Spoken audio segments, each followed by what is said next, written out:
Welcome to the 10th episode of the season 2 of Aligarh Society of History and Archaeology, ASHA, and Ganga Jamni online series.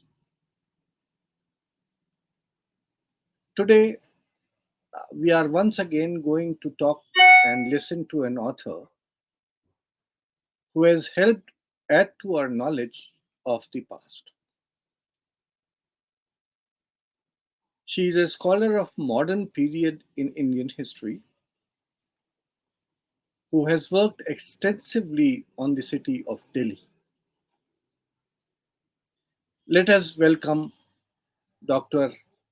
Swapna Liddle. She is an independent scholar who wrote her PhD on cultural and intellectual change in Delhi under the rule of East India Company, and since then has extended her study to the development of Delhi as an imperial capital city, particularly under Mughal and British rule. For many years, she has also been closely involved in the movement to preserve historic sites and monuments.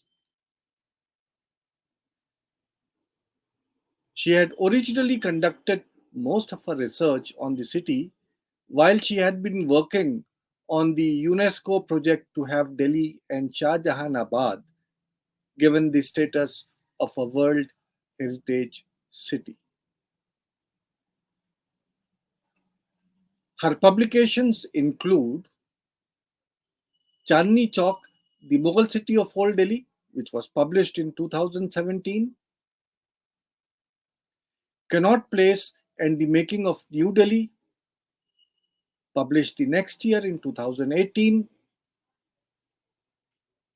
and Mapping a Mughal City, Shahjahanabad 1846 to 47, which is her forthcoming work. She has also edited and annotated a translation of Sairul Manazil of Mirza Sangeen Beg, and this annotation was done in 2018.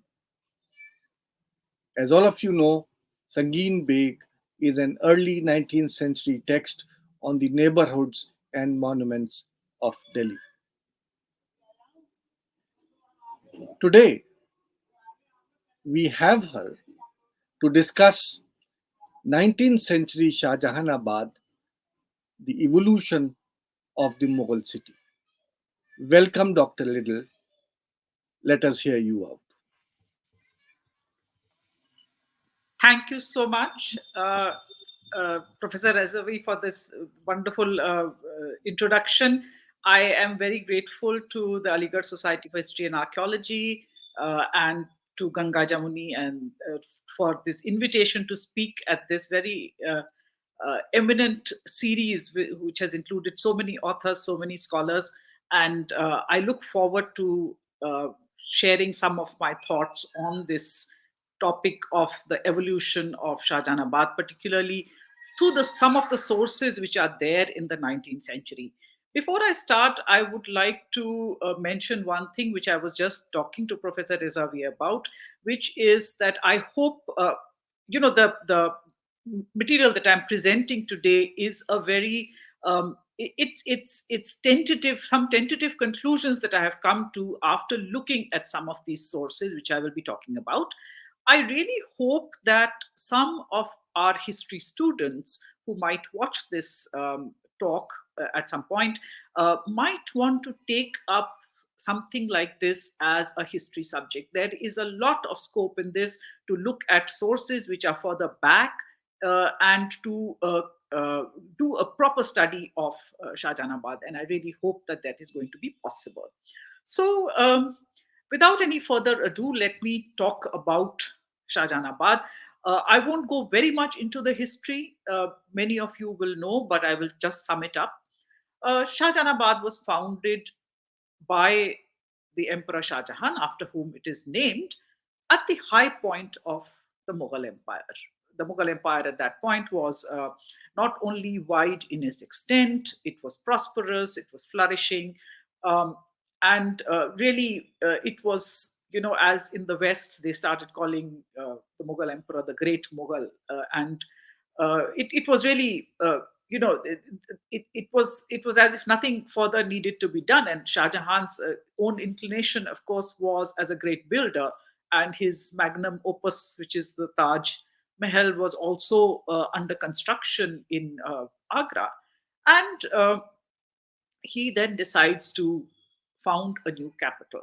And a large part of that impulse is that of the ultimate achievement for a great builder is to found a city. The ultimate achievement for a emperor who has building at his heart is to build a great city.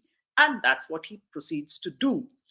And the if you read some of the accounts, at least of the court historians, others, it seems that a lot of the focus initially really was on the fort itself.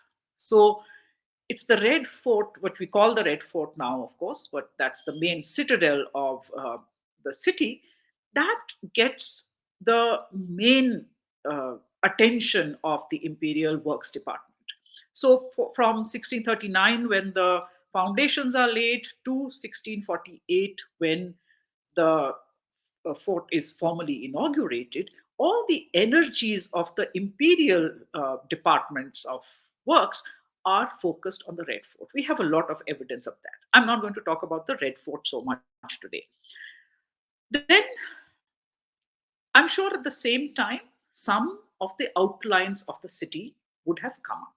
Some main streets would have been planned. So what I'm going to do now is I'm going to just share my a few images that I have, so that you can see some. It's always interesting to have a few slides, I think. So if we can have that, you have, this is the fort overlooking the river.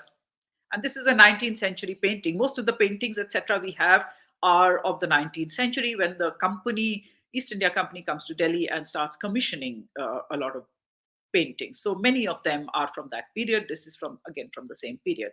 So you have the Red Fort, which is uh, overlooking the river, but beyond that, which you can't see from this view, is the city. Now, in the city, what we have is the streets. Very important part is played by, say, the ceremonial avenues. The Mughal emperor, of course, there is a lot of grandeur associated with the ceremonial surrounding the emperor. So, the ceremonial avenue is a very important part of that. So, the ceremonial avenue is there. We have streets. So, as I said, that the fort, while the fort is being built, what is also happening is that you have the, I'm sure the basic structure would have been planned out. It is likely that these main three streets, whenever you read histories of Shahjahanabad, whether it is Sangin Beg or it is Sir Sayyid Ahmad Khan, who writes his book in 1847, you have a certain, the description always is the fort is there, the walls are there, three big bazaar streets are there, one going north south, that is Faiz Bazaar, one going east west, which is in different sections has different names. The part which is closest to the fort is called the Urdu Bazaar. So on and so forth. One very important road, which is a street which is called Khas Bazaar, is from the fort to the Jama Masjid. This basically is the plan. So the extent of it, the main streets were probably laid down while this construction of the Red Fort is going on. Also at the same time, there are the big nobles who now know that this new city is coming up, and as the citadel gets uh, constructed, there are no doubt they are also making their homes. So For instance, Dara Shikoh builds a big mansion. Ali Mardan Khan's mansion also comes up in due course. So these are people who are moving slowly to Delhi and building their homes as well in the new city. Uh, the mosque, which is always mentioned, the Jama Masjid, which in many models seems like the complement to the fort. Like, I will talk about the Islamic city concept, which is very popular and is being used to describe Shahjahanabad. They often talk about the fort, the bazaar, the congregational mosque. The masjid actually does not even begin to be, it does, is not built until the fort itself gets done. It's after the fort gets done that the mosque is built. The city walls are also built after the fort is done. So the priority actually is the citadel. The priority is the citadel, other things come up later. You have, while these, so this is, sorry, this is the mosque, the Jama Masjid, in again a late 18th century drawing by Thomas Daniel. And then this is a modern photograph of the Digambar Jain Lal Mandir. The reason why I'm showing you this is that while we talk about the mosque, we also need to talk about the temple, because this, in fact, is the tall shikhars are a new addition, but the older parts you can see with there's a red and white striped dome. There's that vaulted dome with the white marble. These are the older parts of it. This is part of Dariba, the uh, the eastern edge of Dariba. Now, Dariba is the reason I'm mentioning Dariba is apart from all the nobility, the royal family who are building things, and what happens is that the kind of things the royal family builds, they are the mosques. There are some mosques that are built. Akbarabadi Begum, one of the wives of Shah Jahan, builds Akbarabadi Masjid, which is also called the Kashmiri Katreki Masjid, which comes up around this time. Then there is Fatehpuri Begum, another wife of Shah Jahan, who builds Fatehpuri Masjid. There are the daughters of Shah Jahan are responsible for some of the constructions. Roshanara Begum lays out a garden which is north of the city called Roshanara Bagh. Jahanara, who was a wealthy woman and a wealthy woman with a lot of good taste, she also does some amount of entrepreneurial, and these were on, the Mughal women used to invest their money in sound business ventures as well. And what she does is she builds a bazaar. She builds a bazaar in a laid out in a chalk, around a chalk, and that's the Chandni Chalk. She builds the Chandni Chowk Bazaar. She builds a sarai, which in later times is called Sarai Chandni Mahal. We see it in some of the maps, but or Sarai Begum Ka Bagh. So this sarai is built. There's a large garden adjoining the sarai. So these kind of things are being made by various members of the royal family.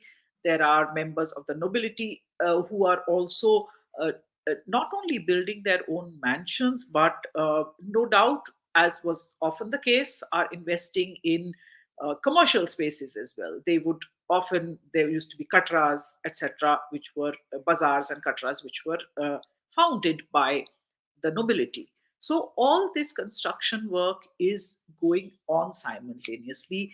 One category of person that is very important for the new city are the merchants and traders, the bankers, because these are no successful city, no successful capital, no successful empire can after all run without its bankers. And to have the bankers are the Jain merchants. And there is in the Jain histories, if you look at the Jain histories, they will tell you that there was one Deep Chand Shah from Hisar, who was invited by Shah Jahan to come and set up his business in Delhi. And Dariba, it was in Dariba that he and his 16 sons set up their businesses over here. So that is the origin of Dariba. So a very prominent part in the city, uh, the Jain merchants set up their uh, business in, and the temple is part of that whole uh, business enterprise of the Jain merchants that comes up. Now, going further, if you look at what happens to this city, I will be talking about the structure of the city a little later, but I'm just now just summing up the development of the city. As I said, first the fort comes up, the citadel. Around that, the city comes up. People are building their houses. We hear about the big nobility building houses. We can assume that there are other people building also. So, all the people who are, who are going to be living in the city, who begin to live in the city, once the project on the fort starts, there's already become a populous it is becoming a populous city, because a lot of people who are connected with that project are coming and staying there. So the city starts to take shape as it goes along. What I am trying to say also is that it is not necessary that everything is dictated by the imperial central authority, that this is how it will be laid out, this is how the streets will be laid out, apart from the main streets. Yes, those contours are given by imperial planning, but a lot of the how people where people will build their houses, what how they will build them, what are the where people will settle, etc., there is a lot of leeway in that. As we go on, I will show some of that. So what happens in the 18th century, once, I mean, Shah Jahan is succeeded by Aurangzeb, and Shah Jahan doesn't stay very much in Shahjahanabad, because he is then goes into exile in Agra once Aurangzeb is on the throne. And Aurangzeb also actually spends a lot of his reign in the Deccan. So therefore, that does not mean that Shahjahanabad is by any means abandoned or even neglected, because there are a lot of activities that are happening there. It is a cultural hub. It's a business and trading hub. So all that still goes on. So it has a cultural life. It has a business life. It is a thriving urban center, as it was even before, but it is now much more. I mean, Shahjahanabad continues to be like that. 18th century, come the 18th century, there are, of course, we as historians know that the earlier stereotype of 18th century being a period of unmitigated decline is not accepted anymore. We understand that it's a very, very complex uh, process, what is happening to urban centers, etc. Even big urban centers and the capital like Delhi, though it goes through its periods of political crisis, invasions, civil war, etc. But it is definitely not unmitigated decline. There is a rich cultural life that happens. There are periods of extended peace, and the cultural vitality, say, of Muhammad Shah's reign in the first half of the 18th century. There is a lot of it's a thriving city. It continues to be a thriving city in the 18th century. However, what happens is that because some of the nobility, because of the civil war and whatever that's going on, and this is in fact a normal part of any politics, that individual fortunes rise and fall. So there is somebody who's a very powerful noble at this point, and a few years down the line or a few decades down the line, not only has his political power declined, but the family has lost its fortune, etc., and the impact of that on the city can be seen. And the impact is that a lot of these big mansions that were there are then subdivided among new occupants, or partly old occupants, some new occupants, etc. Some of them become full-fledged mohallas. One example I will give is Haveli Haider Kuli. Haveli Haider Kuli is still a mohalla in Shahjahanabad. Haider Kuli was a noble of the reign of Muhammad Shah, so in the first half of the 18th century. And the by the time you come to the early 19th century and Sangin Beg is writing his Sairul Manazil, Haveli Haider Kuli really has become a mohalla. It has become a mohalla, and he says among the people who are living there are some coachmen. So, so this kind of change was happening. There is subdivision that is going on of the havelis, that of the large mansions, of the big estates. I'm not even one haveli, it's like a big compound with a lot of structures in them. So that kind of change is happening throughout the 18th century. And by the time you come to the early 19th century, which this image on your screen now shows, you have a city that is quite complex. The population within the walls is about 1.5 lakhs by the middle of the 19th century. And a lot of construction has happened, even extending. So this is actually what this print shows is the area from, if you are looking from Red Fort to the Jama Masjid, the area in between that you can see a lot of houses, you can see trees, etc. So a lot has come up in the intervening space. What used to be called Chowk Sadullah Khan is now a lot of it is taken up with a lot of construction that has happened around that area. So now I am going to be talking really about a couple of sources that we have, which I have looked at for this period in Delhi's history. One of them is this map of Shahjahanabad. This map dates from, it's in the British Library, it dates from uh, about 1846-47, which is based on internal evidence in the map. And it is, it's a very, it has been reprinted before, it has also been redrawn and published in a book, which was an edited volume by Eckhart Ehlers and Thomas Kraft. And it was also published by in a big format, as is by in a book edited by J.P. Losty. So it has been published before, and really this map, it's a huge map. It's like a 1 meter by 1 meter. So you can imagine the kind of detail that we have here. I will show some of that detail. But before I go into any of that, I would like to talk about some of the background of how some scholars have seen Shahjahanabad. What is Shahjahanabad? What does it tell us about a typical Mughal city, if there is a typical Mughal city or not, as the case may be? If there is a typical city, Shahjahanabad would really exemplify it. But let us see what is said. Now, one author, scholar who has talked about this is Stephen Blake. And Stephen Blake um, came up with this idea of a sovereign city. It's a sovereign city, it's the capital of a patrimonial bureaucratic empire, which supposedly the Mughal Empire was.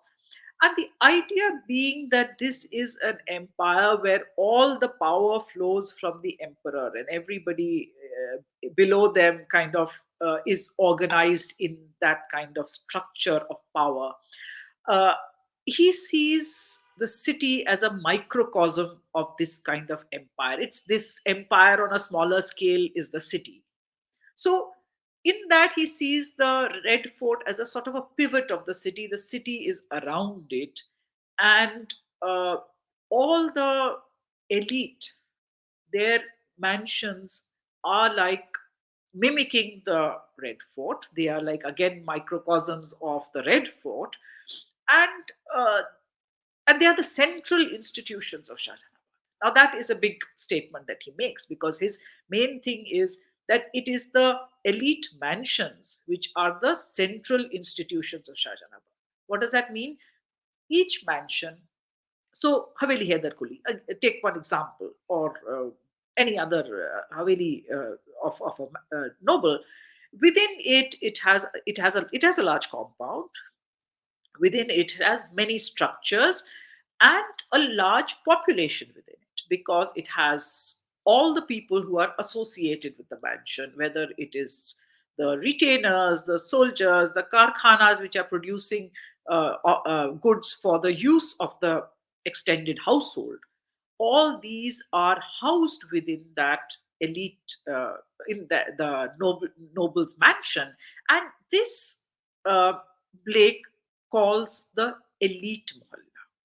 Now, he acknowledges that it is not just elite mohallas. There are other, though he calls them the central institutions of Shahjahanabad, but there are other kinds of mohallas also. And these are basically caste or craft mohallas. And basically, what he says is that and he says that the mohalla is the major form of residential organization, and it is occupied by people of the same caste, craft, profession, or tribe, surrounded by high walls and containing shops and stalls, wells and tanks, and rest houses for travelers. So that is the how he describes a mohalla. And he claims that these are there in Shahjahanabad. You can see these kind of mohallas with these high walls, etc. Including within them people all of one craft or one caste or profession, whatever. So that is Blake's uh, hypothesis. Then you have Eckhart Ehlers and Thomas Kraft, who again redrew this map and based their study to a large extent on this map itself. They also see the importance of the mohalla, and they call it, the mohallas are, and I quote this, sealed homogeneous units within the city. Sealed homogeneous units. They are again suggesting what Blake said about the high walls and gates which are sealing off the mohalla from the rest of the city, and they are housing within them, uh, you know, uh, people who are again homogeneous, socially homogeneous, culturally homogeneous. Then, and they also bring in this notion of Shahjahanabad as an Islamic city. I will not go into the whole idea of what an Islamic city is supposed to be, but it is quite, I mean, things like differentiated bazaars, the citadel, the mosque, which are actually quite nebulous ideas. I mean, a lot of cities would have equivalents. I mean, without necessarily becoming Islamic in that sense. Also, he looks at the mohalla as embodying the values of the Sharia. And what are these values? The distinction between private space, which is the home, the semi public space, which is the mohalla, inside of the mohalla, outside the home, and then there's the outer city, which is the public space. Now, that distinction between private, semi private, semi public, and public is, if it embodies the values of the Sharia, I don't know, but I would imagine that this is something which surely has a wider application rather than just uh, characteristic of an Islamic city. This is, these distinctions are uh, not all that uh, distinctive, I would say. There is uh, another, in the same volume of essays, is an essay by Jamal Malik, who also looks at the same map.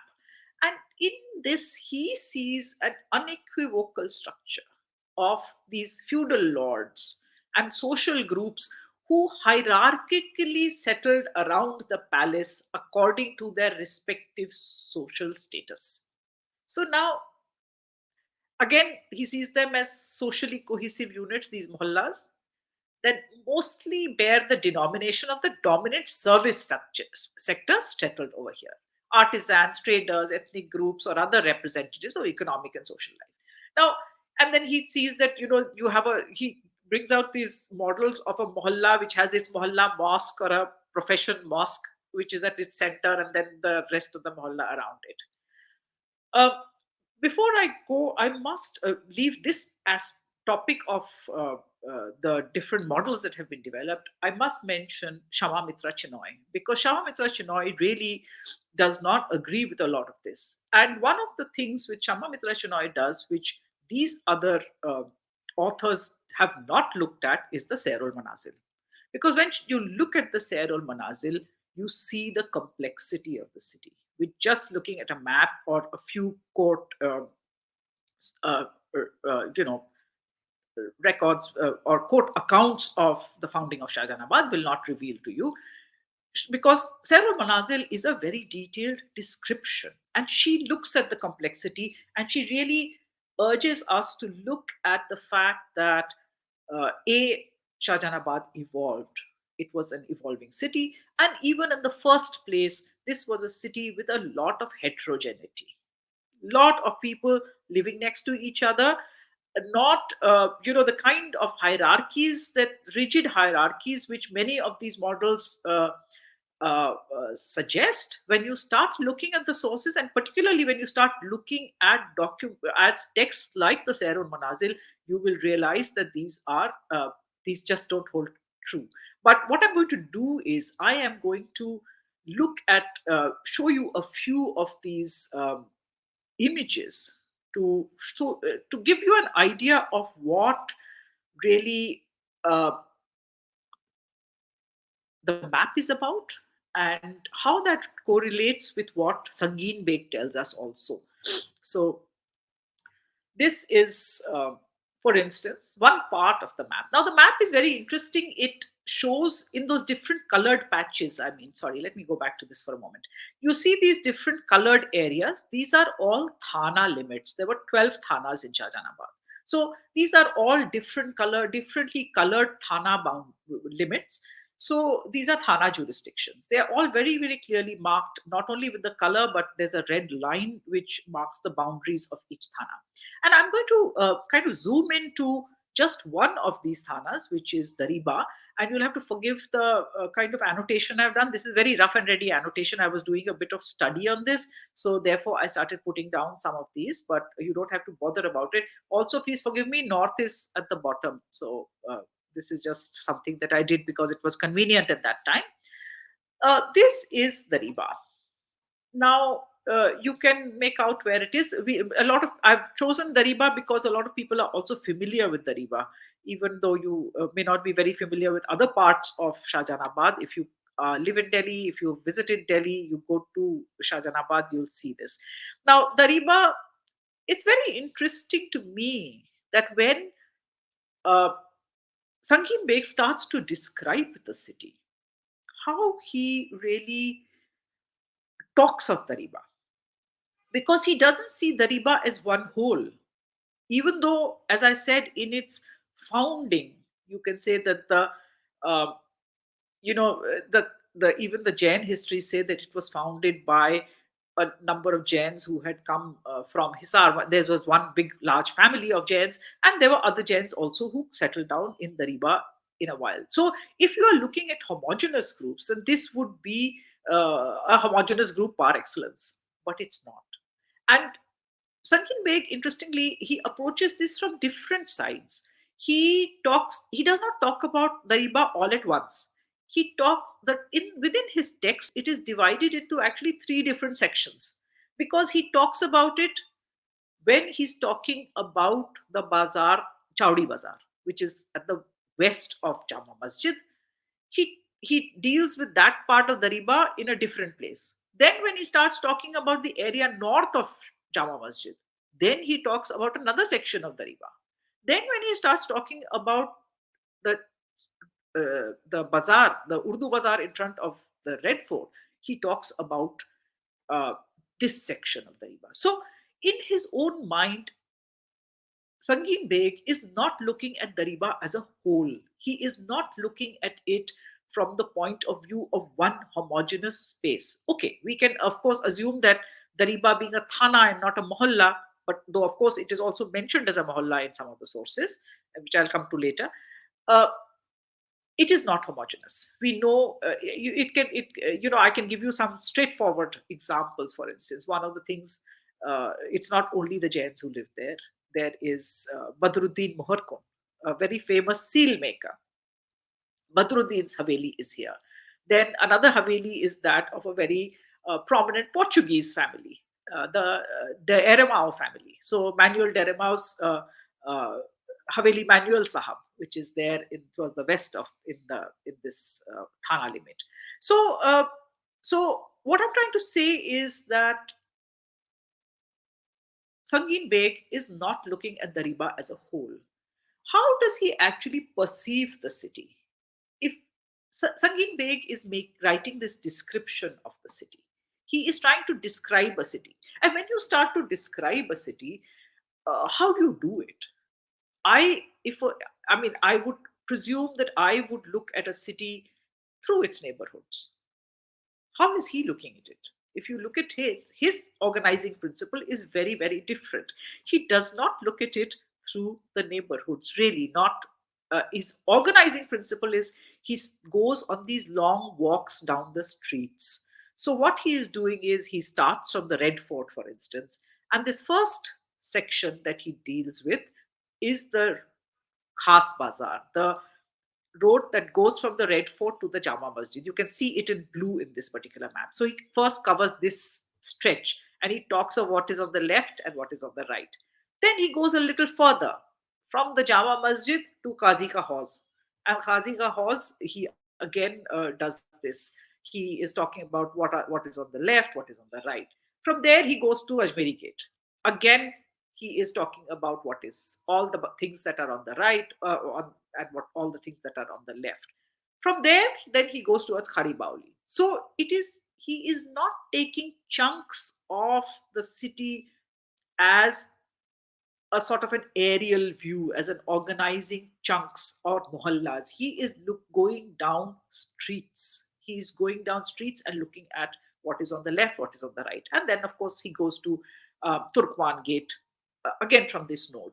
So what he does is he does that, then he comes back to the Jama Masjid and starts going down Chitli Kabar. So on and so forth. You get the idea. This is how he is really organizing the city in his own mind, how he is structuring his exploration of the city. Now I come to one aspect that to me uh, was quite, this was something that I really, really was curious about. This question of mohalla. I really wanted to know कि ये मोहल्ले हैं किस type के मोहल्ले हैं who are the people who are what are these caste and craft groups which are inhabiting Shahjahanabad. And I this it surprised me that Sangin Beg actually mentions only 14 mohallas. Only 14 locations does he actually mention as mohalla. Everything else he mentions bazaar, and by bazaar, every lot of the streets are bazaar streets. Huh? So Urdu bazaar hai, Khas bazaar hai, Chowdi bazaar hai, many streets like this. He Lal Kuan bazaar hai. So the main streets are all bazaar streets. Most of them are commercial. He calls them bazaars. So again, displaying his orientation towards streets, he uses the street designation much more than he uses mohallas. Only 14 mohallas are mentioned by him in such a large space. 12 तो था नहीं है. So मोहल्ले कितने होंगे? So, however, let me come to the subject matter of this particular slide, which is the mohallas which are mentioned by a source which comes in the beginning of the 20th century. This is the ASI listing of historically important buildings in Shahjahanabad. And the author of that is Maulvi Zafar Hasan. though the editing is done by J.A. Page. So a lot of the organizational principles of that work would have been the work of J.A. Page. He would have said, "Kis tarah se isko organize karo," and what the result of this organization is that all of the city is organized according to mohallas. So what happens now? I tried to correlate this. I tried to see. Now, if you look at the mohallas that are there, the majority of them, or rather a last vast majority of them, 44 of them, are actually named after streets. They are not really uh, they are not really mohallas in that kind of sense. I mean, the kind of sense which, say, whether it is Jamal Malik or Stephen Blake are suggesting as the sealed homogeneous units. How can a sealed homogeneous unit be a street? So, the kind of streets that is are mentioned, Dariba Kalan, Bazaar Chitli Kabar. There's even Zafar Hassan actually names one mohalla road from Ajmeri Gate to Qazi Ka Haus. Obviously, that's not a mohalla. He's basically mentioning a street.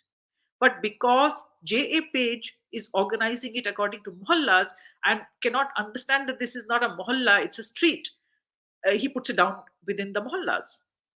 So that is a very interesting thing, I find, that so many of these are actually streets. And in fact, Sangin Beg also, if you look at his text, he uses bazaar as a category, uh, rasta as a category, much more than he uses mohalla. So he is using that. Then there are other category of mohalla, which is the landmark mohallas. So these are named after landmarks. Kodia Pul, which is was an important bridge. Turkman Gate. Then there is a Mohalla Chitli Kabar. Even though there's a separate Bazaar Chitli Kabar, there's one Mohalla Chitli Kabar also. Sangin Beg also mentions some of these mohallas: Mohalla Noghara, Rehet Ka Mohalla, Mohalla Masjid Khajur. So he mentions these, which are named after landmarks. The neighborhood around Masjid Khajur is Mohalla Masjid Khajur. It is not named after a particular kind and category and caste of people who are living there necessarily. And this is, in fact, Mohalla Masjid Khajur is inside that Dariba area. So it's inside the Dariba, right next to where you have your Dharampura and all the Jain temples, etc.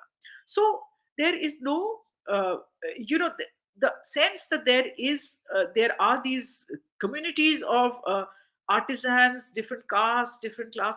You don't get that sense from this. So landmark mohallas, another very important category, 26 of them. Then there are others which are named after Havelis, Katras, Chattas. Now, Haveli Heather Kuli, which I had named, uh, as I said, by the 19th century, it had actually become a mohalla because there were a lot of people living there. It was a full neighborhood. Haveli Nawab Muzaffar Khan, that's another mohalla which is again near the Turkman Gate area. Chatta Shahji, which is again bordering Chowdi Bazaar. So these are all two kinds of origins of this name. One is that there were old Havelis which have now become mohallas, like Haveli Haider Kuli, or it could be an important landmark. It could be an important Haveli which has lent its name to the surrounding areas, like Chatta Shaji. It's a chatta, a covered space, and that has not only got a lot of people living in it or working in it, but it has given its name to the wider uh, area as well. It's a mohalla. So these, the landmark mohalla, the spaces wale nomenclature again is not giving you the idea of the caste and profession and all which we are supposed to be looking for. Place names. This is an important place names which I should mention because uh, again there are I have not put it in this particular category, but it should have been there.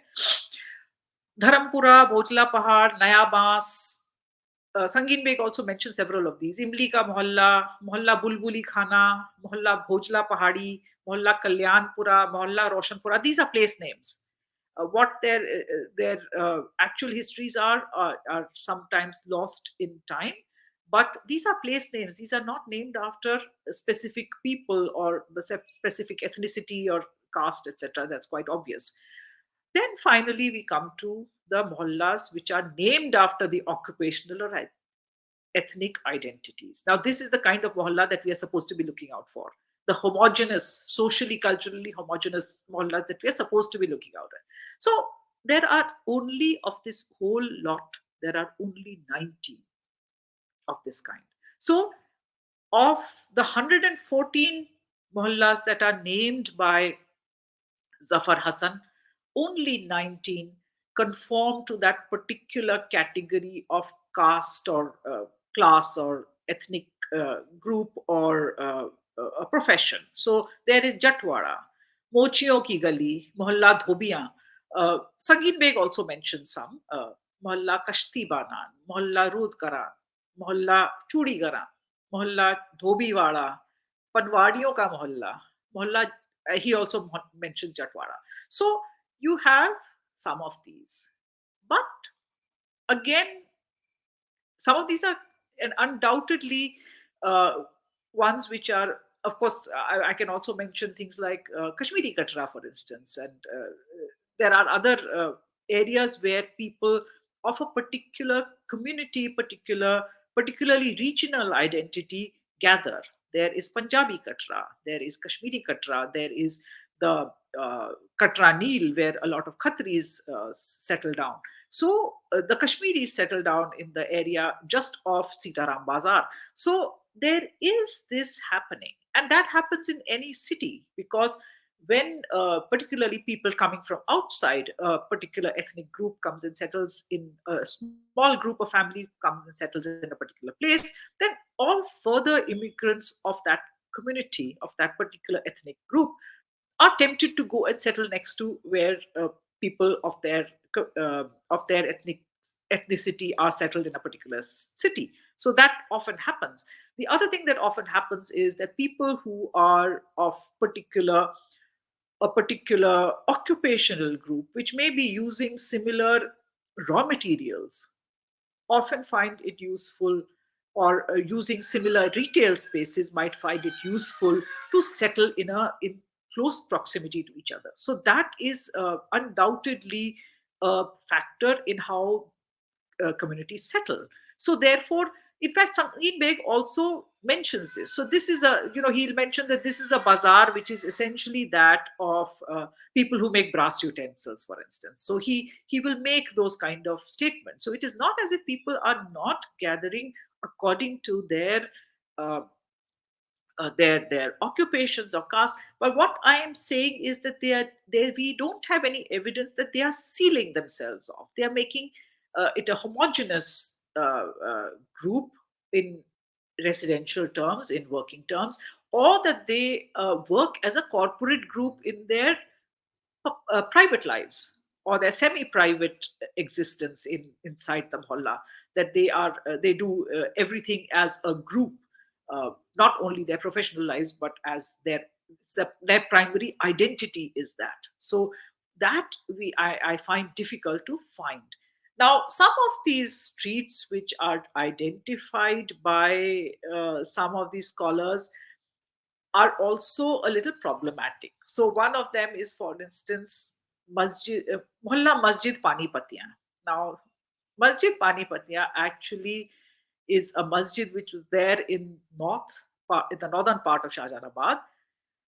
And if you look at the inscription on that masjid, it actually said that it was built by one Lutfullah Khan Sadiq of Panipat. So it's not पानीपतियों की in that sense कि यहाँ पे मोहल्ला था और उसमें सब पानीपत के लोग रहते थे and everybody then and therefore that is there there caste mohalla mosque. You must also realize that the name of the mohalla is not mohalla Panipatiya. It is mohalla Masjid Panipatiya. So we have to look at it again as one of those landmark mohallas. It is named after a landmark. It's named after the masjid. The masjid is not named after the mohalla. So again, what you are seeing, another very interesting example is that in one of these essays, I also came across the idea that Gurwala is, you know, Gurwala is which is a name given to one of the streets, is related to all the people who were, either retailing or producing or selling good, which is raw sugar or jaggery. Now, that is not the case because Gurwala is a very prominent trading family in Delhi of the 19th century. And even now they are there. And they are in the same place. They are still in Dariba. They still have their establishment there. So, some of these are misunderstandings of this sort. Um, so, what I'm trying to sum up in this argument is that this whole model of the mohalla as the primary unit of organization is, I am not convinced by it. I think often what you see, at least from the 19th century sources, is a city where you have a a lot of heterogeneous population. Yes, there is some congregation of people with some common background in some areas, but it is not it is not by imperial diktat at all. This is a natural organic process that is happening. And certainly, if you are looking at the built fabric, you walk through Shahjahanabad, you will not see those high walls that are posited in this model. You will not see those high walls separating mohallas. Yes, there are some gates, but gates which are at the head of streets. They, one thing is there that in our Indian culture, building of gates has a very different meaning. Gate does not necessarily only mean something which seals off a place. A gate is also a place which leads to another place. So, very many important places of worship, important cities, important city is different because it has a city wall. But a lot of places have a gate not to close the place, but to give it a proper, give you a proper reception into the space actually. So I would see a lot of the gates like that because I don't see the accompanying walls which are supposedly sealing off the particular mohalla. And of course, as I have pointed out here, there are it is many to look at the mohalla, you have to look at the very shall we say heterogeneous and it's how I see Sangin Beg interpreting a mohalla is as in a very general sense a kind of neighborhood कि इस इलाके में इस जो मस्जिद खजूर है इसके जो अराउंड का जो जो इलाका इसके चारों तरफ है इसको दिस इज कॉल्ड मोहल्ला मस्जिद खजूर there's no more, nothing more than that. It's in a very general sense a neighborhood. It is not sharply distinguished from the next neighborhood. They kind of blend in. Also in one neighborhood you'll find many different kinds of people who are populating it. So that really brings me to the end of the arguments that I had to make over here. They are tentative and work in progress, and I really hope that somebody will take this further and investigate some of these things further. The last slide here I really wanted to put up because it's a photograph which was taken sometime in the late 19th century. It shows the area, I showed you the print which sketch which shows the view from the Red Fort to the Jama Masjid. This happened after 1857. There were a lot of changes, a lot of demolitions took place. So in fact the city now is large parts are missing, and one of the parts that is missing is all the construction that was there between the Red Fort and the Jama Masjid. That was wiped away. So all that you see now is subsequent development. And this shows the period when there was nothing in the middle. So it's a contrast to uh, uh, that particular scene that I had shown you. That was from the 1840s. This is a few decades later than that. I will stop sharing my screen here, and there you go.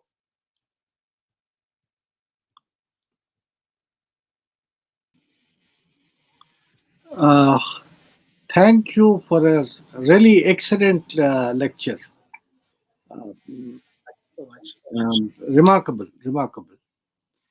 Uh, uh, you know, uh, I wish that someone would also, in the subsequent weeks or months, carry this argument forward with special studies of places like Agra, uh, in a similar vein, or for that matter, the town on which I have worked, Fatehpur Sikri.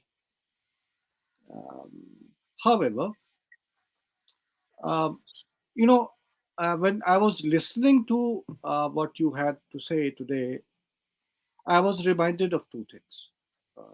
As your title suggests, that the 19th century Delhi is inspired from the Shahjahanabad of the Mughals. That's very much explicitly there. Uh, you know, uh, there is. I would agree with you. There's nothing like Islamic city. I mean, a Christian city would be having a church. A Hindu city, if a Hampi, would be having temples.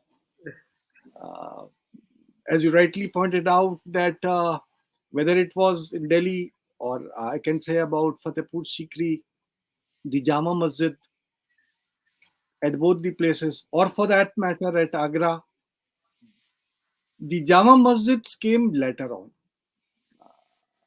They were never in the center at all. They were given prominence, there's no doubt. But the concept of Islamic city, which is tried to be given to the Mughal cities like Agra or Fatehpur Sikri or to Delhi, I think is has no sense at all. uh, Pelsert,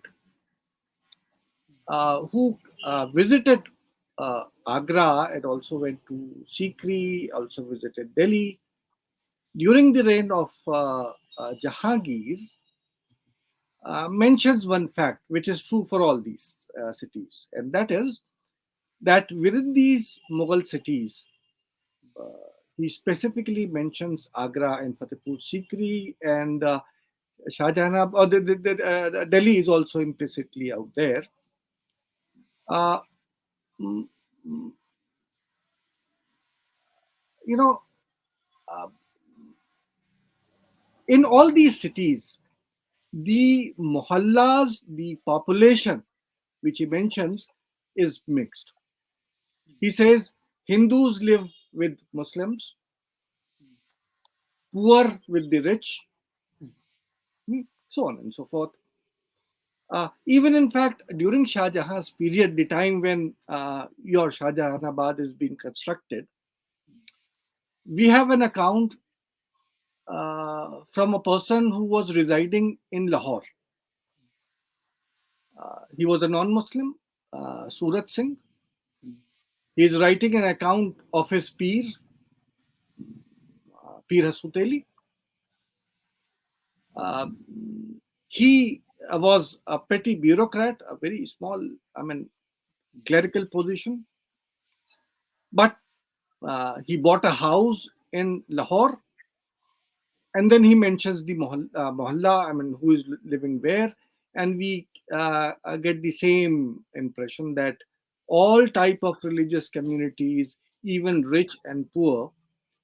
Surat Singh himself was a very ordinary person, and near him was the Haveli of a noble. So, whatever you were telling today, I was instantly reminded of that. Secondly, I was reminded of another work which was done at just another time altogether with a different approach.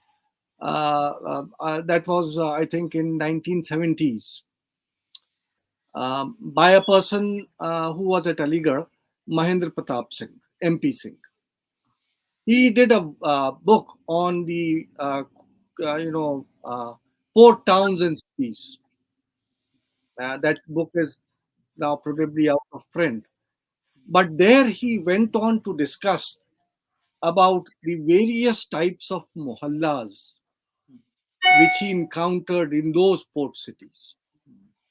Mm, Right. So, what just trying to say is that these works, whether they are the original sources like Pelserts or works which were done during the 20th century in a very traditional way, like MP Singh,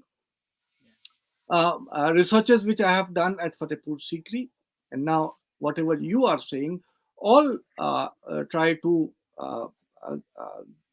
give a very uniform picture, where number one, Stephen Blake is in fact totally negated. Uh, uh, in fact, Stephen Blake also ultimately, I'm told that he gave up with this theory of patrimonial bureaucratic empire itself. He is no more. Uh, giving that thesis anymore. He has changed his views.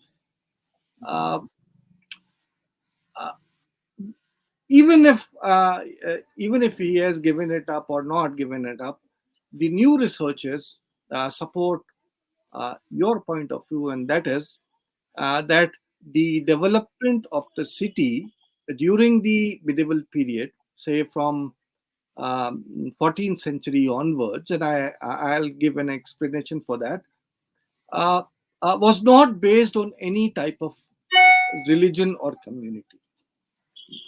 Banyas were living together with the Molvis, for example, in Gujarat, in Surat, in Cambay, in Ahmedabad.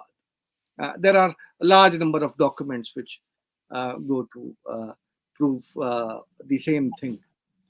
You doing work on Delhi are fortunate enough that you have got two or three maps and plans which are present for you to actually come out with a very tangible sort of argument, which unfortunately is missing as far as other places are generally concerned. Before I start taking up questions, I would also like to just point out one more thing, and that is the development of the city of Tughlaqabad, very near to Shahjahanabad. If one looks at the plan of Tughlaqabad, you find the same thing which you were trying to explain as far as the concept of Islamic city is concerned. That there is a city part which is public, there is something which is semi-public, and there is a part which is totally reserved for the nobility and the emperor. Most of the towns in Central Asia, Balkh, Badakhshan, Samarkand, hmm, Herat, uh, possibly some of these towns, we are told, informed the development at Tughlaqabad. And that is why, if you look at the plan of Tughlaqabad, which has been given to us by a lot of historians, and also recreated by aerial photographs, the entire city is divided into three parts. Hmm. The part where the Qila is there, the fort where the emperor is living, that area is further divided into two parts: the absolutely private fort, fortification, and a larger one where you have the public offices and so on and so forth.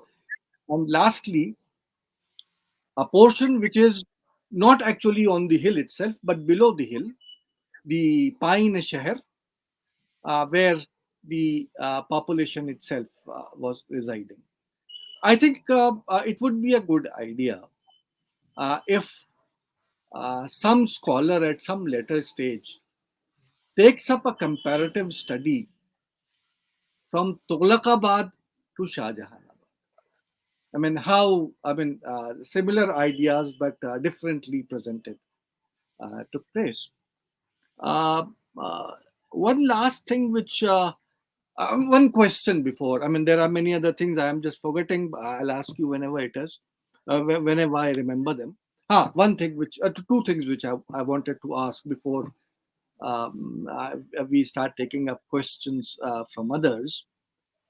Uh, Now, you have studied the Mohallas, whether they are named after the street or the profession or whatever. You also mentioned the various occupations and products, um, and places, important places on which the Mohallas were named. I wanted to know, if you look at the entire plan of the city, do you find any socially hierarchical setting up of the city itself? For example, nearest to the fort, one class of people living, and then when I started work on Fatehpur Sikri, Athar Abbas Rizvi, for example, in one of his articles pointed out that the lower professions and groups, ironsmiths and so on and so forth, were living only at the periphery of the town, and all the others, I mean, as you go higher status in the society, they were living near the palatial complex. Do you find anything of that sort uh, at Shahjahanabad, whether during the 18th century or 19th century? That is my question number one to you. Secondly, ma'am, uh, uh, you know, if you look at the mm, Delhi's before Shahjahanabad, or for that matter, the development of the urban areas before Shahjahan,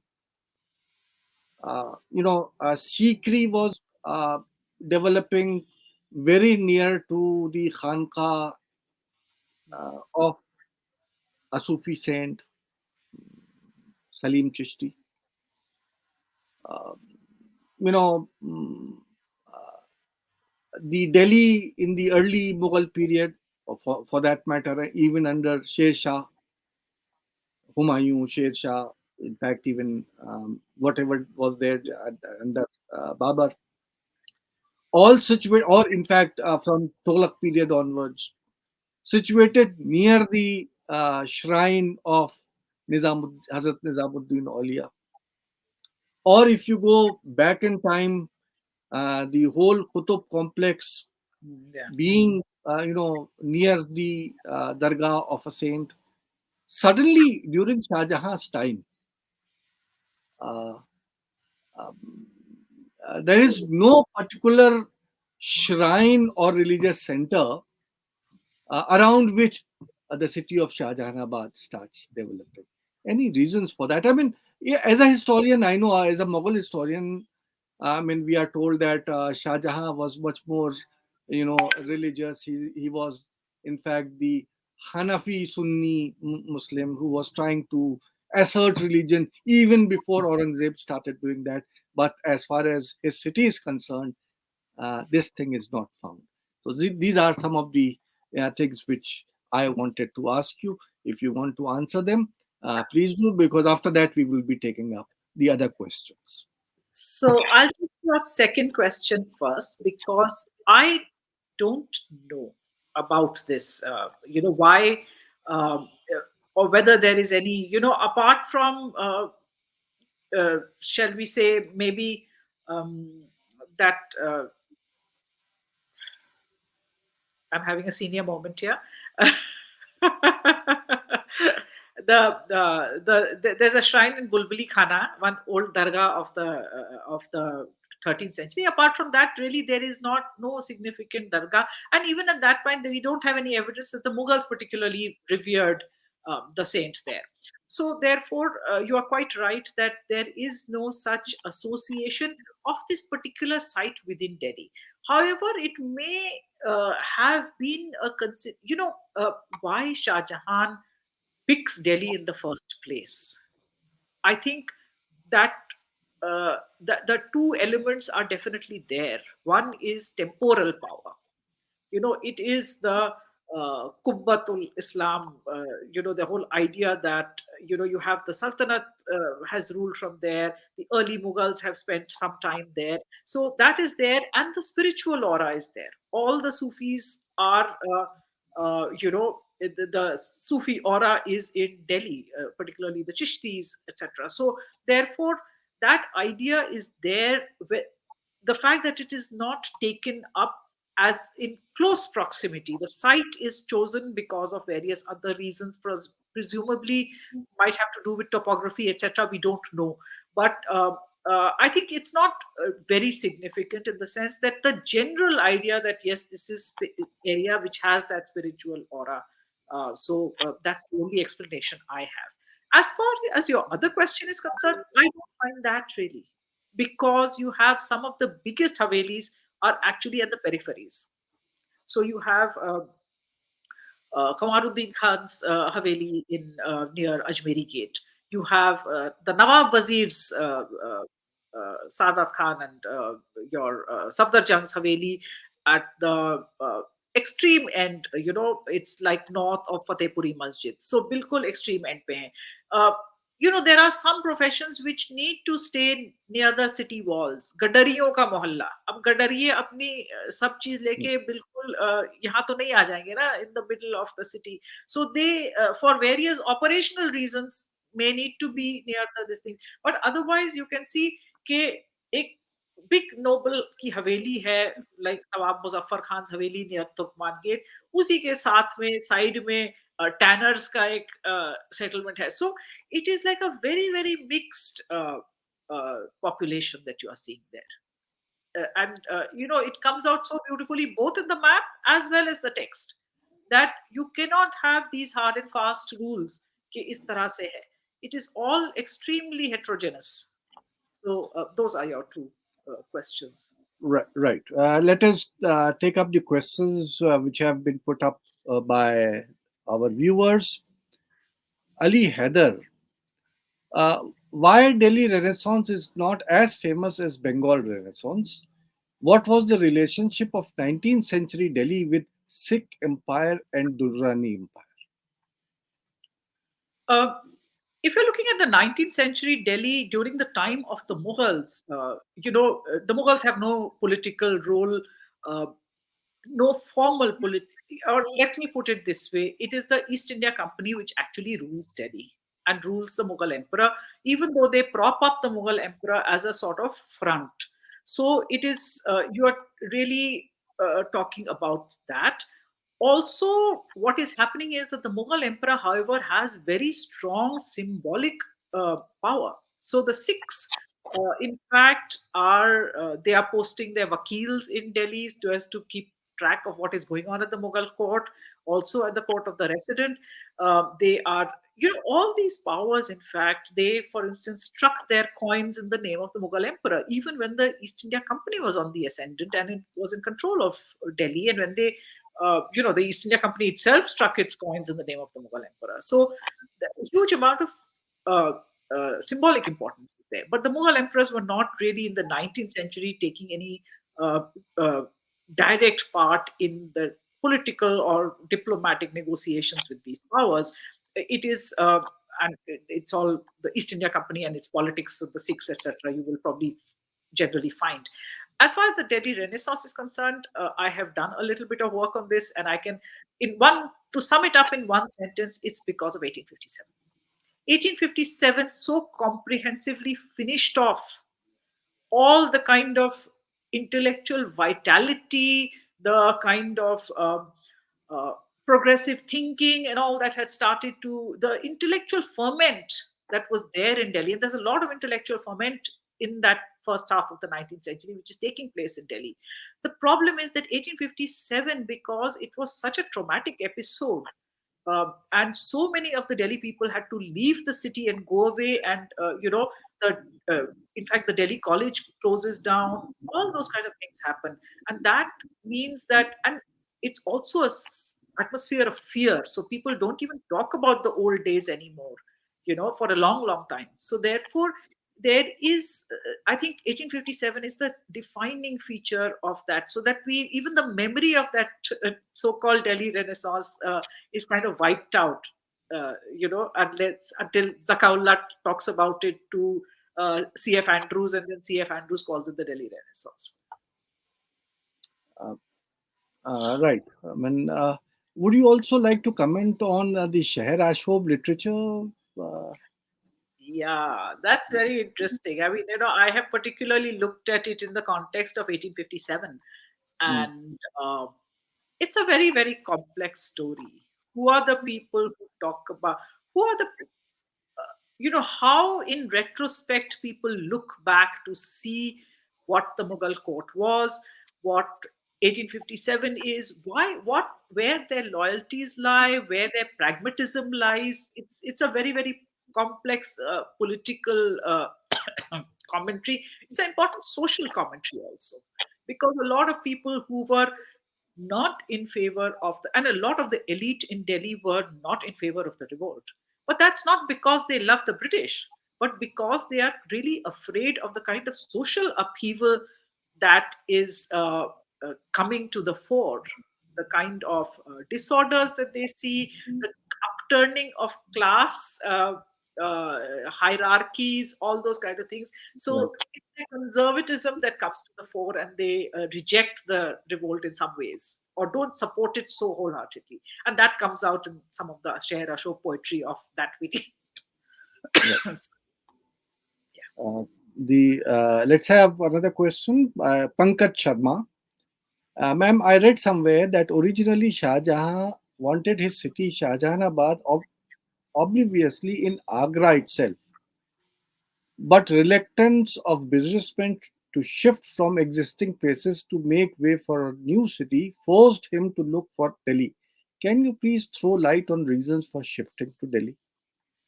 um, I must confess that I am not very familiar with the sources of Shah Jahan's reign itself, so I cannot, with great authority, speak on this particular idea. But from what I can gather, it seems very much that it was again Shah Jahan's impulse to build a large city, and I don't think he would even have contemplated the idea of clearing away large parts of an existing city to rebuild it. I don't think that that would have occurred to him, that ye karo aise. I think once he had decided that he wanted to build a new city, he just sent people out to go and look for suitable sites. And as I said, that Delhi was important because it has this aura of spiritual as well as temporal power. And I think that was the overriding reason for that shift.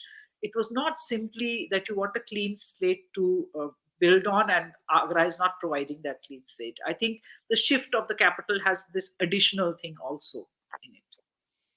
I will add a little to what Saptaji has just answered, and that is that the region of Delhi or Delhi itself had a very symbolic, meaning uh, during the 16th, 17th centuries. Although uh, Akbar had actually shifted from Delhi to Agra, uh, rebuilding the Lodi fort at Agra and making it his capital. But actually, Delhi was never abandoned as one of the imperial cities of the Mughals.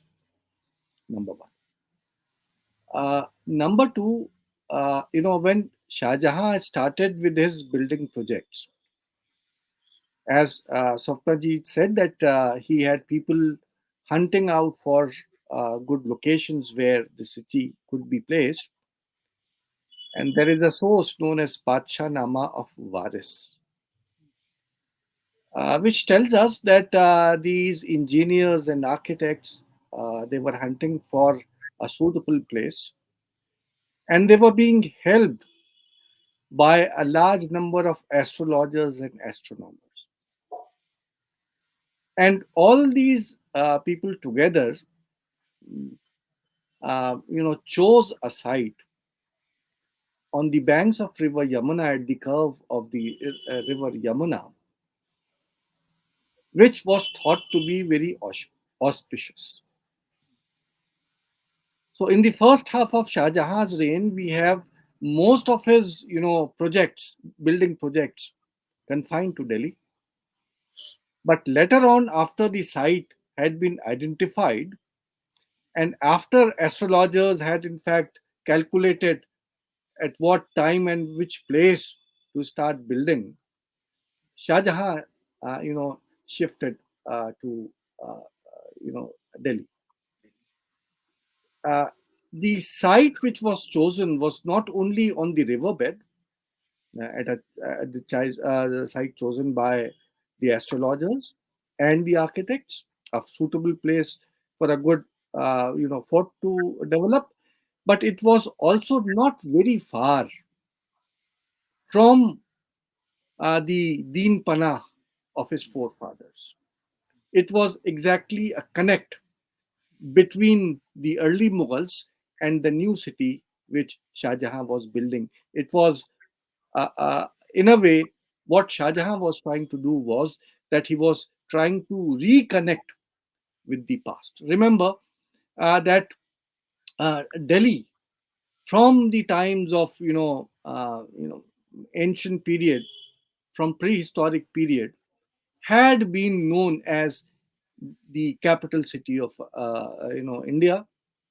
In between, Kannauj had taken up that position for certain period of years, but ultimately it was Delhi during medieval period. जो दिल्ली का बादशाह होता था Yeah. वो हिंदुस्तान का बादशाह होता था, तो जब आगरे में भी थे तो दिल्ली कभी कम नहीं हुआ था. And taking advantage of that and taking inspiration from his own forefathers, Shah Jahan started developing this entire city. And one more thing before Pankaj ji, which I would like to add is that remember, जो यहाँ एक space इनको मिला था, एक बिल्कुल जो area इन्होंने चूज किया था, वहां पे कोई इससे पहले खास डेवलपमेंट टर्किश पीरियड में या सल्तनत पीरियड में नहीं था. इनफैक्ट जो तुगलक पीरियड में भी जो डेवलपमेंट था वो पास पे ज़रूर आ जाता था, क्योंकि तुगलक पीरियड में आपके फिरोज शाह कोटला से लेके और जहाँ आपका बड़ा हिंदू राव हॉस्पिटल है वहाँ तक का एक तरीके से तुगलक कैपिटल फैला हुआ था. लेकिन ये जो साइट चुनी गई थी, इस पे बहुत ज़्यादा मॉन्यूमेंट्स उस वक्त मौजूद नहीं थे. बिल्कुल एक ओपन ग्राउंड मिल गया था जहाँ पे ये बनवाया. और एक रिमार्केबल चीज़ पंकज शर्मा जी ये है कि जहाँ पे इन्होंने किला बनाया, जैसे स्वप्ना जी ने अपने लेक्चर में कहा कि जो सेंट्रल प्लेस है वो उस फोर्ट की थी, लेकिन उसके जस्ट सामने बिल्कुल जहाँ से वो बिल्कुल एक एक तरीके से अगर आप प्रकार रख के खींचें, अगर इनके प्लान के ऊपर जो वो 18th सेंचुरी का प्लान दिखाया जाता है, तो जहाँ पे बिल्कुल कोर एरिया आएगा वहीं पे वो जैन टेम्पल बनी. बिल्कुल, मतलब सिर्फ ये नहीं है कि टेम्पल बनाई गई, it was given such A prominent important place कि जो पूरा जो एक शाह राह थी जिसे कहते हैं, जो रॉयल हाईवे जो पैलेस से निकल के और सीधे आगे जाता था, the point from where it would start was the Jain temple. Where it ended was the mosque. So इसको भी आप याद रखें, the type of capital जहाँ के ऊपर एक बिल्कुल open area में जो शाहजहां को space मिली थी. So I think these are the things which one has to remember. Next question, please. Surinder Walia. So in nutshell, it's a happy. No, Sorry. any information on any of the businesses and residents who are continuing since the days of Shah Jahan? Uh, well, there are some old Jain banking families whose descendants are still in Delhi. I will not, in a public forum, just take out names, but there are. So, in fact, those are some of the older. There must be there are others also. Any other question? Is there any There other are. question? I Yeah. can read some over here. You Hassan, he says fascinating talk. Is there any information available about demographics, the price of land in the various stages of the development and evolution of the city, how land was parceled out, and if there was any concept of a building license, city plan, or blueprint regulating the development and growth of Shahjahanabad. Um, our sources from the Mughal period, I am not very familiar with. 19th century, I do know a little bit about. Demographics, the British used to have regular censuses. So we do know. I mentioned a figure of 150,000 by the time of 1857 comes around. In the early 1850s, it's about 150,000 within the city walls. Price of land also, I can't offhand tell you, but there are enough sources, just even letters, etc. You can find out the some of the prices that people paid for various bits of land. It's not very difficult to find that. um, how land was parceled out, if there was any concept of a building license, as I said, what we do find is that a lot of the mohalla development that is taking place, the neighborhood development, as I said, not the traditional kind of idea of a mohalla as a very formal unit, a lot of it is, shall we say, organic growth that is taking place. This is not being dictated by any. There are some things that are being dictated. For instance, the main streets, the bazaar streets, uska kahan tak wo patri aayegi aapki, and what are the awnings that you will have, etc. There was a uniformity on the main street. That was for aesthetic reasons that you find that some of that was imposed, which was there in the earlier Mughal times also. In fact, by the colonial times, that was collapsing a little bit. That was not, in fact, some of the infrastructure by the colonial times was collapsing, like the sewer system. They had a very good drainage system in Shahjahanabad, and a lot of those drains, which, in fact, Sayyid Ahmad Khan tells us that had become dysfunctional by the time the British came around. So all those things were happening. So as I said, some regulation, some not. A balance between these, and of course, the British put in, regulations as far as licensing and all is concerned. And in fact, a lot of our institutions of licensing, plans and all that, it owes itself to the British period, and that is from the company, but more from after 1857. Again, just a bit of information to add.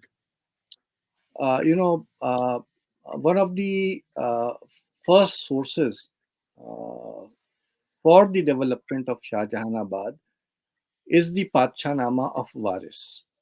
Uh, there are a number of Padshanamas: Waris, Qazvini, Lahori, so on and so forth. I mean, in total, there are around five Padshanamas which were composed during the period of Shah Jahan. One of the first was the Pachanama of Waris. Unfortunately, it has yet to be edited and published. Uh, we have, it in a manuscript form in British Library, but there are, passages there which mention the development of Shah Jahanabad. From that, we come to know that at a time when Shah Jahan decided to take up the site at Delhi on this river bank, orders were issued to the nobles and common people to build their havelis. This is what he writes. Similarly, at Fatehpur Sikri in 1571, when Akbar started building his first palace, there was a decree which was issued by the emperor asking the nobles and others to acquire land and start building up their havelis and mansions out there. Whether there was, I mean, a license given, what was the manner in which it was all given, we are not sure. But at least one thing is quite sure, that it was the imperial decree which ordered these people कि ये capital है, यहाँ हमारा है, इसके आगे बनाइए. Number one. Number two, that is something which I have discussed in my book on Fatehpur Sikri. Most of these, towns, Mughal towns, चाहे वो आगरा हो, चाहे वो फतेहपुर सीकरी हो, चाहे वो Shahjahanabad, they are basically inspired from the moving encampment of the Mughals. Hmm.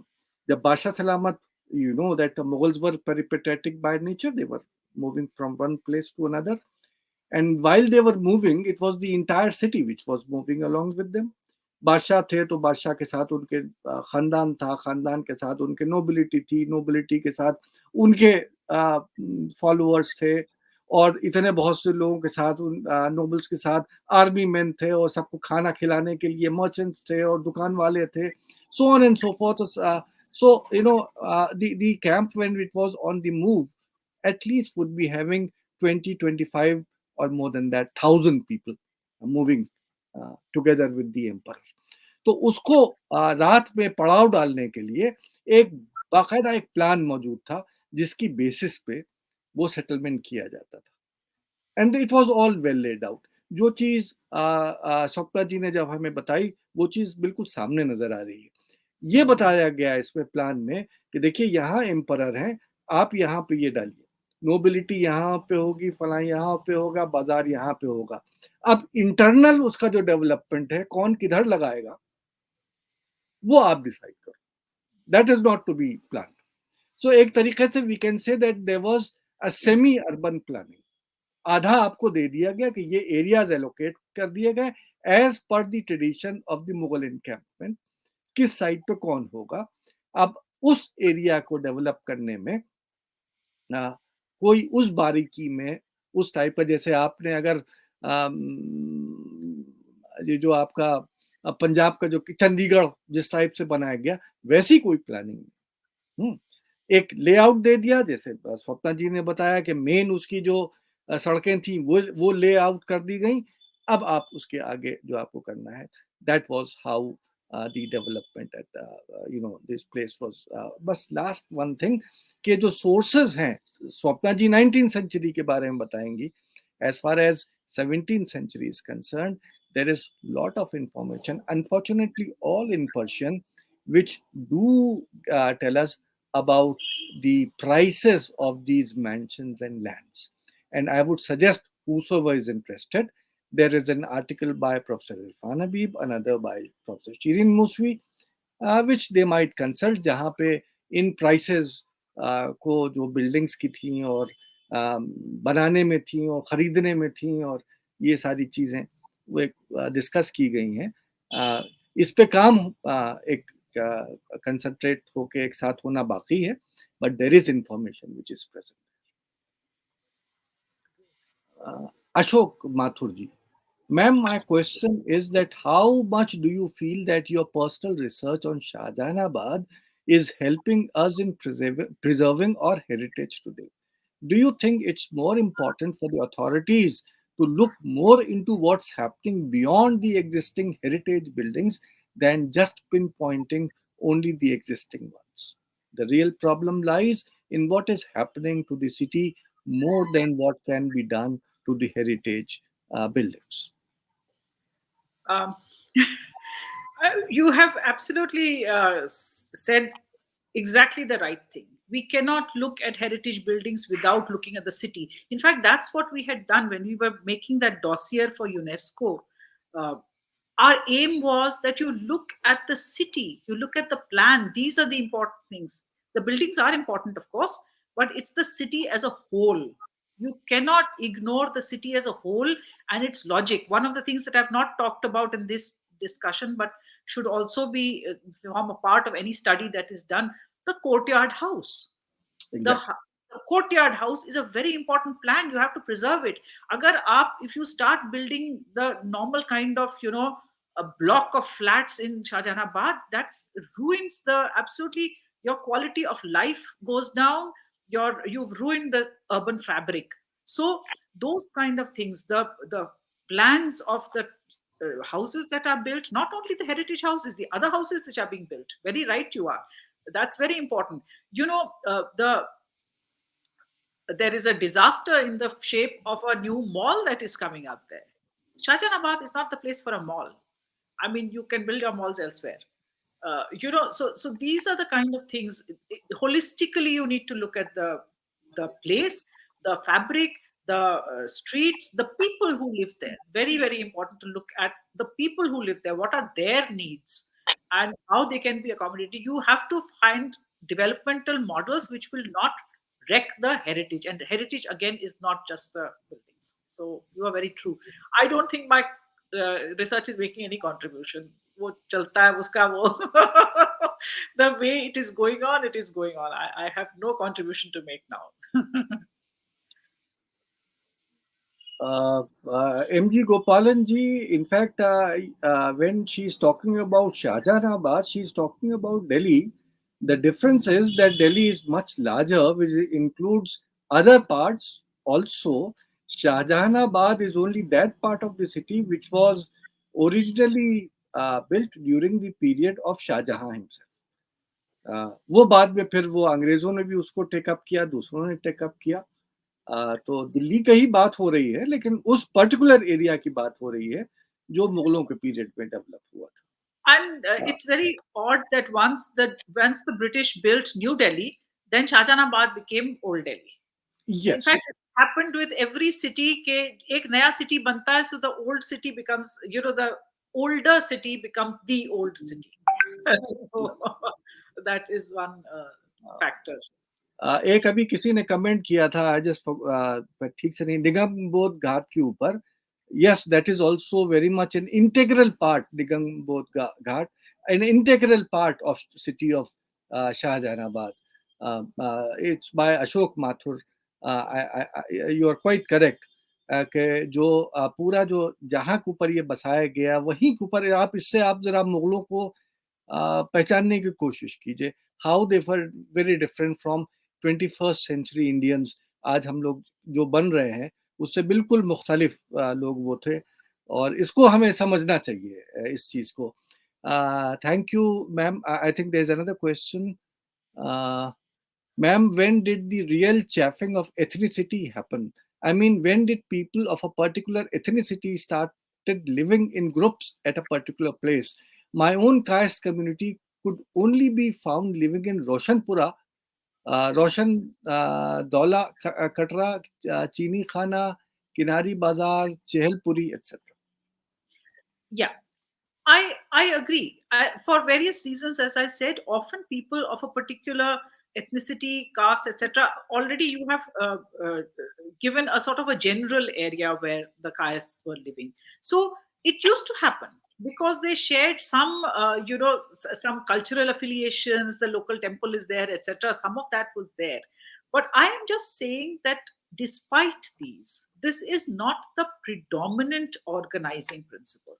And I'm sure this, to some extent, this was already starting in Shah Jahan's time. Also, it's a common, it's human nature. You settle next to your, even your extended family, your kinship group, and all that. वो सब होता है. But I'm just saying कि जो rigid तरीके से देखते हैं of sealed off mohallas and all that, वो हमें नहीं दिखता है यहाँ पे.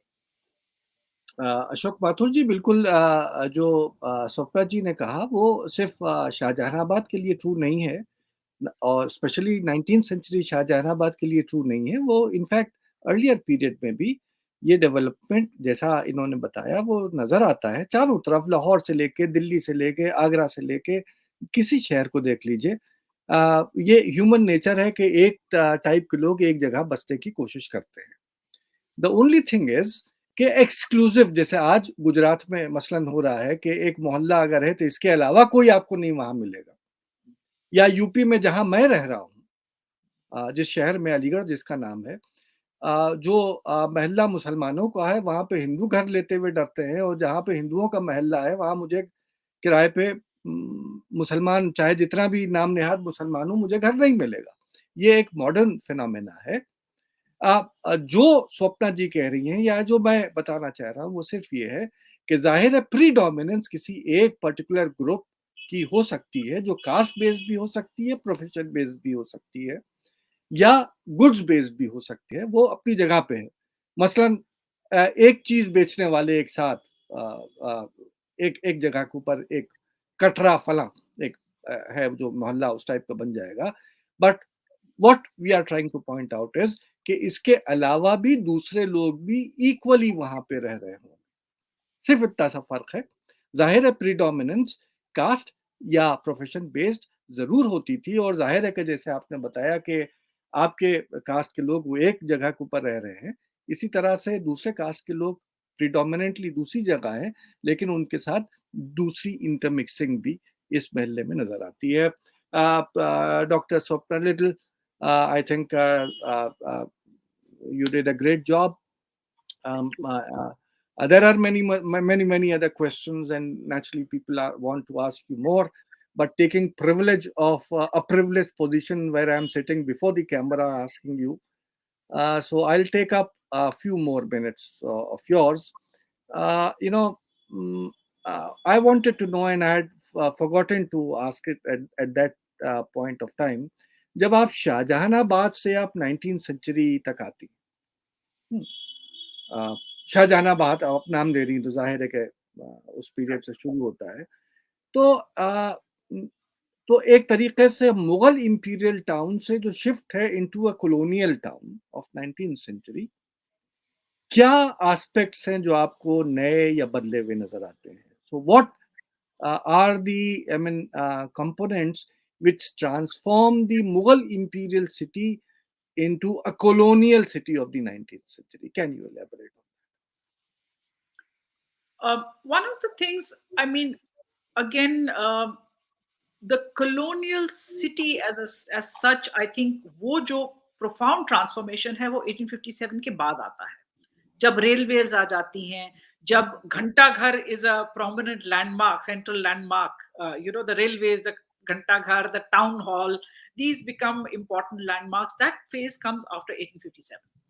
Before 1857, what is happening is that the British are really locating themselves in a enclave towards the north. Kashmiri gate के अराउंड एक एनक्लेव सा बना दिया है, वहां पे वो रह रहे हैं. सो इन really pre 1857 they are, as far as their living etc is concerned, their impact is very limited. Architecturally impact है because वो खुद अब western style buildings कुछ कुछ बना रहे हैं, और साथ में Delhi people are also experimenting with western architecture, so that also begins to happen. The other thing that begins to happen, and I did not have time to talk about this, but one of the things that is I've written in that edition of my introduction to Sangeen Beg's Sair Manazil also, is that they are trying to get hold of all these public properties. वक्फ, लावारिस, ये इस किस्म की जो categories हैं property की, जिसके ऊपर traditionally it was the Mughal emperor who had control. So because now they are the de facto rulers, they are trying to gain control, and they start getting control of all these kind of, either they are common or properties which don't have clear titles and all. They are trying to gather them up and capture them. So that kind of impact is happening, but there's not that colonial city as a stamp of a colonial city comes after 1857. you know, just to continue with that, during the 19th century, under the colonial rulers, we have this concept of civil lines, which Yeah. starts coming up for the first time. We find it in Delhi. We find it, in, for example, at Aligarh, where I am sitting, like city coal, जो main शहर है. But parallel to that is a new city developing, which is known as civil lines. Uh, Now, civil lines at Aligarh, for example, has the university area, Dodhpur area, but still, जब यहाँ से हम लोग इस area से उस area जाते हैं तो कहते हैं कि हम शहर जा रहे हैं. That's right. है ना? तो and Allahabad for that matter. I mean, you have entire development of a civil lines in in Punjab. I mean, there is a society of urban studies which was formed by J.S. Grewal and Professor Indu Banga. Even their researches which they have done, they have also, and if I remember correctly, जो Frankenberg का volume है on Delhi, there is an article on the civil lines which started developing during the 19th century. I think we should also pay some attention कि कैसे एक Mughal city से ही एक नया concept जहाँ एक घंटा घर, सिविल कोर्ट्स, और उस टाइप की अदर बिल्डिंग्स बन के कलकत्ते में भी for example the same type of development. तो ये मेरा रीजन था उसको पूछने का। बहरहाल, जो दूसरा मेरा और आखिरी सवाल है, रेस्ट एश्योर्ड इसके बाद नहीं पूछने जा रहा हूँ। आपकी तीन किताबें बहुत, एक तो वॉक पे है, आई मीन तीसरी छपने वाली है, लेकिन दो जो अब तक आई हैं आपकी किताबें, उसमें आपने एक तो आपने चांदनी चौक पे किया है और एक कैनॉट प्लेस पे किया है ना। आज जो आपने ये लेक्चर दिया, जो डिस्कशन किया, एक्चुअली अगर मैं इसे थोड़े दूसरे अल्फाज में कहूँ कि ये सफर जो था वो चांदनी चौक से कैनॉट प्लेस तक का था, है ना। तो ये आपने दोनों जगह जो Chandni Chowk, you did a separate work on Chandni Chowk, you did separate work on Connaught Place. Uh, why you chose these two important places? What is the importance in the city planning of these two places, and how do they define the Mughal city and the colonial city? I must confess that the names of the books were because these are a part of a series of books that is coming out. So the names were actually hooks. They were hooks to hang the story on. So Chandni Chowk is not just about Chandni Chowk; it's about Shahjahanabad. It's about the making of Shahjahanabad. And similarly, Connaught Place, the name is just the hook. It is Connaught Place and the making of New Delhi. So it's about the making of New Delhi. Um, to be very frank, a lot of that book, the two books, the reason was that because my PhD is on the 19th century, so this was not strictly my area at all. But what was happening was while I was working on that UNESCO dossier, I'd done a lot of background thinking about what is important about these two cities, New Delhi and Shahjahanabad, two imperial capitals, both built at a time when that particular respective imperial power was at its height of its glory. And they built this in the same site in Delhi. And how these two, how one references the other, what is the connection, etc. So I had done a lot of thinking about this, and I thought, let us write a book, just a small, short introduction to each of these and how they came to be. So that was really the reason behind writing these two books. Well, thank you very much. This is the annotated translation, Mirza Sangeen Beg, Sairul Manazil. And I would request each and every one of you to please go through this work. It's a remarkable, source for Delhi as far as history of Delhi is concerned. It is one of the most remarkable works. Just like Sir Saeed Ahmad Khan's Asarus Sanadid, और 19th century में मौलवी बशीर अहमद की जो 3 volume में किताब है on Delhi 19th century Delhi. These are some of the very important works which any student who wants to study about Delhi should take them up. बहुत बहुत शुक्रिया आपका. Ajay Mathur ji has pointed out that similar work or similar things should also be taken up as far as Lucknow is concerned. The whole development of the city of Lucknow was also during the 19th century. Ruqaiya जी दक्कन पहुंच जाएंगे तो पूरा बिल्कुल अलग हो जाएगा, बिल्कुल वहाँ की अलग चीज़ें हैं, वो गोलकुंडा और बीजापुर से इंस्पायर्ड है. That's a totally different area. But yes, colonial Lucknow, Awadh के region में a special study of comparison between Tughlaqabad and Shahjahanabad, and of course जो एक आध पैरेलल सिटीज हैं शाहजहानाबाद के कमोबेश the Mughal cities, इनके ऊपर I think the type of work which should have been done is still awaited.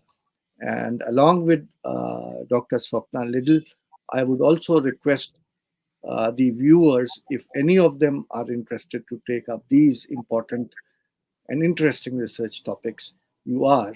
And before I end this session, I'll just remind all of you of a very good work, which although is not 19th century, it's neither the traditional Mughal period, दोनों के बीच का है, 1740s का, the account of Dargah Quli Khan, Muraqqa Delhi, Yeah. जो bridge कर देता है मुगल दिल्ली को विद 19th सेंचुरी दिल्ली, जिसके बारे में स्वप्ना जी ने काम किया है. Muraqqa Delhi has been translated into Urdu, it has been translated into English, it's easily available, and it's a very beautifully written, vibrant account of the city of Delhi. कौन कौन से फेस्टिवल्स बनाए जा रहे हैं, क्या क्या हो रहा है, वहाँ शहरों पे गलियों में क्या हो रहा है, अब जब कोई किसी का अगर उर्स हो रहा है तो कैसे लोग जमा हो रहे हैं, फेस्टिवल्स कौन से हो रहे हैं, कौन कौन से कव्वाल हैं, कौन कौन से म्यूजिशियंस हैं, कौन कौन से तबला अच्छा बजाने वाले हैं. I mean just go through that account and you start getting information about a very culturally viable Delhi at a time when Delhi is not at its political zenith, at a time when Delhi is getting destroyed at the verge कि अब मुगल दिल्ली से अब ये convert हो जाएगा into something else. उस period का ये दौर है. अगर so I would I mean wish कि इसके ऊपर भी कभी कोई डिस्कशन हो. इसको भी काफ़ी लोगों ने पढ़ा है, देखा है, लेकिन I think that is also something that we should never forget and take into account. It was, I think, as far as I am concerned, it was an enlightening talk, and I really thank you for having joined us. And I wish that in future also you will cooperate and would be ready to speak on some other topic related with Delhi itself. With those words, I once again thank you. Good night. Thank you. Thank you so much. Good night. And thank you all to all the listeners also.